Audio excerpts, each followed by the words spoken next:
साथियों, गीता में भगवान कृष्ण ने योग के विषय में कहा है, युक्त आहार विहारस्य युक्त चेष्टस्य कर्मसु युक्त स्वप्न अवबोधस्य योगो भवति दुःखः।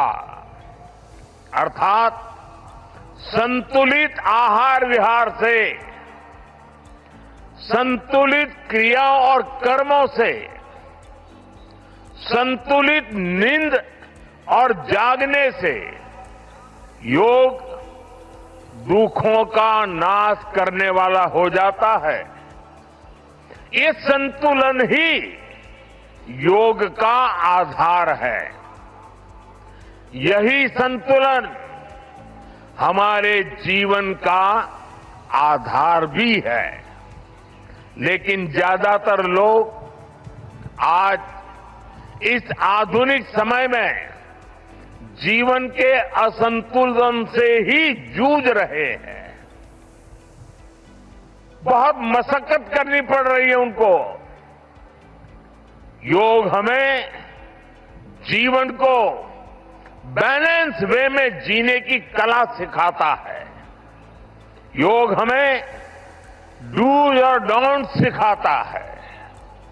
और जब हम हमारे शरीर को सही ढंग से चलाना सीख लेते हैं तो स्वास्थ्य हमारा स्वभाव बन जाता है। साथियों, योग केवल हमारे शारीरिक स्वास्थ्य पर ही फोकस नहीं करता। योग मानसिक स्वास्थ्य से शारीरिक स्वास्थ्य का मार्ग दिखाता है। इसलिए योग के विषय में युक्त चेष्टस्य कर्मसु कहा गया है। यानी हमें क्या करना चाहिए, क्या नहीं करना चाहिए, इसका बोध। ये बोध हमारे जीवन में शांति का स्रोत तो बनता ही है। इससे विश्व शांति का मार्ग भी खुलता है। इसलिए योग आज केवल हमारी पर्सनल लाइफस्टाइल के लिए जरूरी है, इतना ही नहीं है। योग दुनिया के बेहतर भविष्य के लिए एक आवश्यकता भी है। साथियों, अंतर्राष्ट्रीय योग दिवस के अवसर पर करोड़ों लोग योग से जुड़ते हैं। लेकिन आज का ये दिन हमें अपने साझा संकल्प को फिर दोहराने का अवसर देता है। आइए हम संकल्प लें, योग को केवल एक दिवस तक सीमित नहीं रखेंगे। योग को केवल एक कार्यक्रम तक सीमित नहीं रखेंगे। हम योग को अपने जीवन का हिस्सा बनाएंगे, अपने परिवार का हिस्सा बनाएंगे,